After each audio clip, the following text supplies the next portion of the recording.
All right, welcome back to the channel. It's your boy Fanon, and in this video, we're going to talk about what Floyd Mayweather's team had to say about Canelo Alvarez and excuses. Any way you want to spin it, flip it, turn it around. It's a loss, and that's all it's ever going to be. Great advice to Canelo Alvarez from the great Floyd Mayweather. Let's talk about that in this video.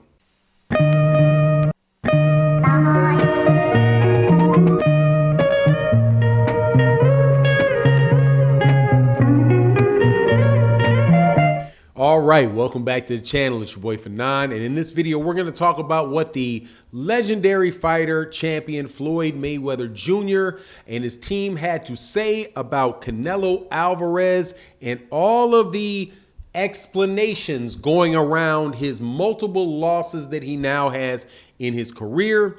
But before I get into that, though, let me welcome you back to the channel, subscribers, supporters. Thank you so much for your ongoing support. If you're new to the channel, please accept my invitation to hit the subscribe button, hit the bell icon so you can be notified of when we release more videos. All right, so before I get into the subject, let me share with you a saying that means a lot to me. And some of you may have heard this before.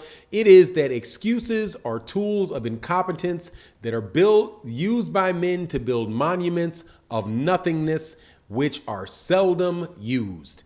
Let me repeat that. Excuses are tools of incompetence used by men to build monuments of nothingness, which are seldom used. And pretty much what that means is that if something happens, take responsibility for it. Do not try to make up reasons why it happened. Excuses, right? Now, this is an excuse is, now if you have an explanation for why something had happened, you know, it can be close. An explanation and excuse can be close. However, in this instance, I think excuse is probably the most apt way to describe it. Now, on Twitter yesterday, Leonard Ellerby responded to a tweet that was out about Canelo Alvarez when he lost to Floyd Mayweather Jr. And also, there are ones out there about Canelo Alvarez saying, and other people saying, that Canelo Alvarez did not lose the fight with Dimitri Bible, that the fight with Dimitri Bible, that pretty much that Canelo Alvarez was robbed, that he won the fight 8-4, right? Now, here you go. First and foremost, about Canelo Alvarez and Floyd Mayweather Jr.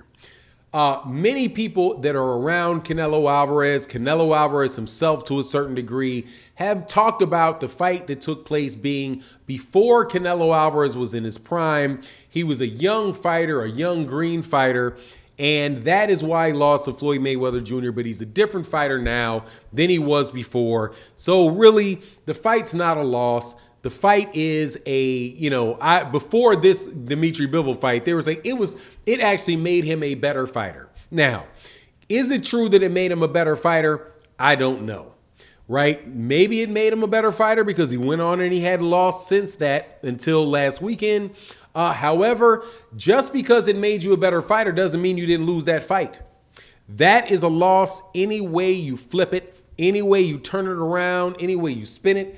That is a big L sitting on the record of Canelo Alvarez, and all the King's horses and all the King's men will never put Humpty Dumpty back together again when it comes to the undefeated record of Canelo Alvarez. With anybody else now, again, just because you lose a fight does not mean that you're not a great fighter. However, if you don't admit to yourself that you lost to a fighter because that fighter was better than you are, and you don't make any changes related to that and accept your loss, how can you actually become better as a result of that? Now, moving on to this Dimitri Bible fight, that is what that is. That is a loss for Canelo Alvarez. That was not a, oh, I moved up in weight class too high.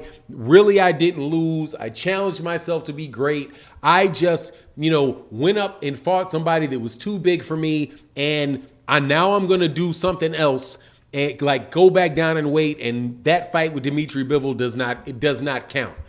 Yes, that fight with Dimitri Bivol counts.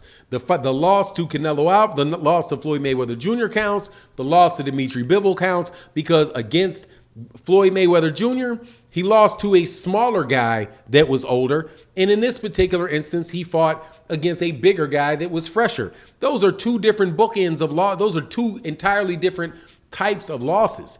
Now, what I would suggest he does, though, is now go to your division, the 168-pound division, if that's the division that you're going to be the champion in, and do what champions do and defend your belt against all comers. Stop trying to climb mountaintops. Maybe it is the truth that he went up there and Dimitri Bivol was too big for him. However, it wasn't just the size that caused him that problem. It was also the way that Canelo Alvarez chose to take that fight, or chose to fight the fight, right? He's following behind Dimitri Bivol. He's throwing punches to Dimitri Bivol's arm instead of trying to throw scoring punches. He was less active than the bigger man. And how often do you see that, where you have a smaller guy that moves in, goes up to a weight class, and is against a taller guy, a bigger guy, and is actually has a lower output and is looking for the one-punch knockout against the bigger guy. In the words of Manny Pacquiao, when Manny Pacquiao was asked, what can Mikey Garcia do in order to beat Errol Spence Jr.? And Manny Pacquiao said, look, when you're moving up and fighting the big guys, you got to use speed. Speed beats the bigger guy, not your strength, not your brawn, because if you're throwing big shots at the big guy, they can typically take those shots better than smaller guys do. You're paying them to their strength. But when you have fast hands, you have a very fast output, that is catching the slower man because he has to actually adjust to the faster pace that is put out there by the smaller man, right?